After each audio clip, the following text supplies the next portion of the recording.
Finally आम्ही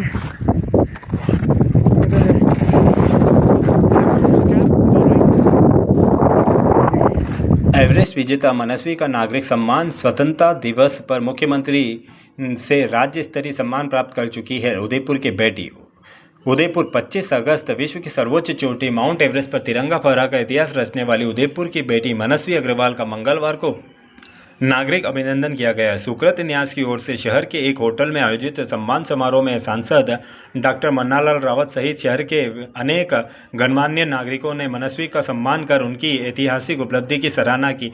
मनस्वी अग्रवाल हाल ही में mount Everest फतह करने वाली राजस्थान की पहली गैर राजकीय क्षेत्र की महिला पर्वतारोही बनी है। उनकी इस असाधारण उपलब्धि के लिए मुख्यमंत्री भजनलाल शर्मा ने भी बीकानेर में आयोजित राज्य स्तरीय स्वतंत्रता दिवस समारोह में उन्हें सम्मानित किया था। समारोह में सुकृत न्यास के मनोज जोशी, डॉक्टर विवेक भटनागर सहित बड़ी संख्या में शहरवासी एवं गणमान्य जन उपस्थित रहे। 21 मई को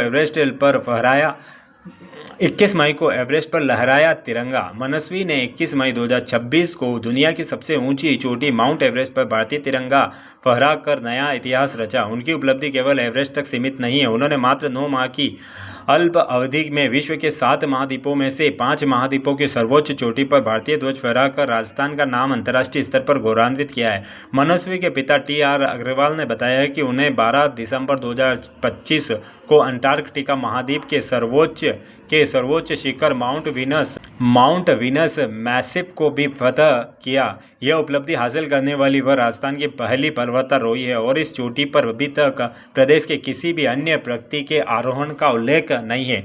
इससे पूर्व मनस्वी ने 16 अगस्त 2025 को यूरोप की सर्वोच्च चोटी माउंट एलब्रूस, 9 सितंबर 2025 को अफ्रीका की सर्वोच्च चोटी किलिमंजारो और 22 जनवरी 2026 को दक्षिण अमेरिका के सर्वोच्च चोटी माउंट अकोनकागुआ पर भारतीय तिरंगा फहराया।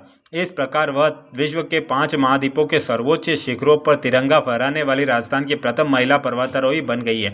3 माह तक लिया कठिन पर्वतारोहण प्रशिक्षण। मनस्वी ने बताया कि विश्व की सर्वोच्च चोटियों पर पर्वतारोहण के लिए उन्होंने घर से दूर रहकर लगातार 3 माह तक हिमाचल प्रदेश, उत्तराखंड, लेह लद्दाख और नेपाल के ऊंचे एवं बर्फीले पर्वतीय क्षेत्रों में गहन प्रशिक्षण प्राप्त किया। उन्होंने बताया कि माउंट एवरेस्ट जैसे दुर्गम शिखर पर चढ़ाई के लिए तकनीकी दक्षता के साथ साथ उच्च स्तरीय शारीरिक क्षमता और मानसिक दृढ़ता की आवश्यकता होती है। इन पर्वतीय क्षेत्रों में तापमान -45 से -50 डिग्री सेल्सियस तक पहुंच जाता है।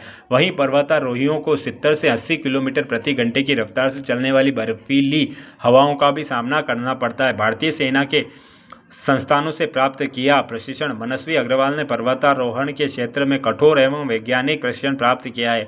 उन्होंने माउंटेनियरिंग इंस्टीट्यूट दिरांग तथा हिमालयन माउंटेनियरिंग इंस्टीट्यूट से बेसिक एवं एडवांस पर्वतारोहण प्रशिक्षण सफलतापूर्वक पूर्ण किया है। इन प्रशिक्षण कार्यक्रमों के दौरान पर्वतारोहियों को लगभग 1 माह तक 6500 मीटर की ऊंचाई वाले बर्फीले क्षेत्रों में रहकर अभ्यास कराया जाता है। इसके अतिरिक्त मनस्वी ने स्वामी विवेकानंद रॉक क्लाइंबिंग संस्थान से भी गहन प्रशिक्षण प्राप्त कर प्रमाणित प्रशिक्षण हासिल किया। शूटिंग की बेहतरीन खिलाड़ी और प्रतिभावान विद्यार्थी भी है मनस्वी केवल पर्वतारोहण में ही नहीं बल्कि खेल और शिक्षा के क्षेत्र में भी अपनी प्रतिभा का परिचय दे चुकी है। वह 10 मीटर राइफल शूटिंग में राष्ट्रीय स्तर पर भारतीय दल के चयन की प्रक्रिया के 4 चरण पूर्ण कर चुकी है। उन्होंने गुजरात नेशनल लॉ यूनिवर्सिटी से 5 वर्षीय विधि अध्ययन पूर्ण किया है और वर्तमान में पर्यावरणीय कानून के क्षेत्र में शोध कार्य कर रही है। साथ ही उन्होंने विश्वविद्यालय अनुदान आयोग द्वारा आयोजित सहायक आचार्य पात्रता परीक्षा में 99.2% के साथ सफलता प्राप्त कर अपनी शैक्षणिक प्रतिभा भी परिचय दिया है। उदयपुर की बेटी मनस्वी अग्रवाल की यह उपलब्धि आज प्रदेश के युवाओं और विशेषकर बेटियों के लिए प्रेरणा बन गई है। साहस, अनुशासन और कठिन परिश्रम और दृढ़ संकल्प के बल पर उन्होंने यह साबित कर दिया है कि बुलंद हौसलों के साथ सामने दुनिया की सबसे ऊंची चोटी भी छोटी पड़ जाती है।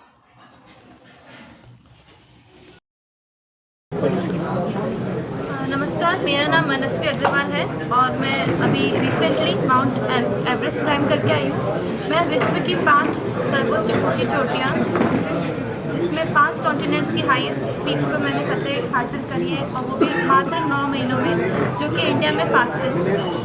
तो मैं ये सबको, लड़कियों को और आज की जेनजी को ये संदेश देना चाहती हूँ कि अगर मन में आत्मविश्वास हो और अगर वो सही डायरेक्शन में जाएं, तो पढ़ाई के साथ साथ वो खेल कूद में भी बहुत अच्छा मुकाम हासिल कर सकती है। उसके लिए जब वो पढ़ाई करें, सिर्फ पढ़ाई करें, और जब वो कॉम्पिटिटिव स्पोर्ट्स करें तो पूरा ध्यान उसी में लगाएं। मैं इसके साथ में मेरे माता पिता और उदयपुर, राजस्थान और भारत का जो भी उनने मेरे लिए किया, उसके लिए बहुत आभार व्यक्त करना चाहूँगी। और साथ में मैं अपने बूट्स एंड क्रैम्पॉन्स, जिसके थ्रू मैंने सारे एक्सपीडिशंस कंप्लीट करे, उनका भी बहुत आभार व्यक्त करना चाहूँगी। इंस्पिरेशन कहाँ से मिली कि आपको माउंटेन कैसे? हाँ, मैं उदयपुर में अरावलीज पर ट्रैकिंग करते हुए आ रही थी, तो जब मैं यहाँ पे ट्रैकिंग करती थी तो धीरे धीरे मुझे इको टूरिज्म का शौक लगा। उसके बाद मैंने फर्स्ट हाई एल्टीट्यूड ट्रैक किया, एवरेस्ट बेस कैंप। उधर से मुझे पता चला कि हाई एल्टीट्यूड पे मेरी बॉडी कैसे रिस्पॉन्ड करती है। फिर मैंने इसी फील्ड में आगे बढ़ने का सोचा, तो फिर मैंने एडवांस कोर्स किया, बेसिक कोर्स किया, जो कि अरुणाचल प्रदेश और दार्जिलिंग में थी। उसके बाद मैंने ट्रेनिंग ली और 9 मंथ्स तक जो मैं लगातार 5 एक्सपीडिशंस करते जा रही थी, वो भी एक तरीके से मेरे लिए प्रैक्टिकल ट्रेनिंग ही थी। उसके अलावा मैंने एवरेस्ट में स्पेशली हिमाचल से और लेह लद्दाख के ड्राई एंड कोल्ड वेदर में अपनी ट्रेनिंग पूरी करी, और मात्र 2 महीने में मैंने एवरेस्ट क्लाइम किया, और ऐसा करने वाली मैं राजस्थान की पहली सिंधी हूँ। अभी आगे क्या टारगेट है? अभी हाल फिलहाल मैं स्वास्थ्य लाभ ले रही हूँ, और मैं चाहती हूँ कि मैं माउंटेनियरिंग भी आगे कंटिन्यू करूँ, पर इसके साथ साथ मैं अभी फैमिली लाइफ और करियर पे भी फोकस करना चाहूँगी। एक आपके साथ जो दुर्घटना क्या हुई उसको संक्षेप में बताएं, क्या रिस्क रहा और क्या है? जैसा कि आप देख सकते हैं कि मेरे दोनों पैरों में जो फुट्स हैं उसमें फ्रॉस्ट बाइट हुआ था। फ्रॉस्ट बाइट एक तरह का कोल्ड बर्न होता है, जिसमें उंगलियों के सारे टिश्यूज डेड हो जाते हैं। तो उन डेड टिश्यूज़ के साथ पूरे 30 घंटे लगातार चल के आना, क्योंकि कैंप 2 से पहले हेली रेस्क्यू पॉसिबल नहीं है, तो वहाँ पे आना 30 घंटे तक लगातार चल के, वो एक अपने आप में बहुत चैलेंजिंग फिजिकली और मेंटली टास्क था।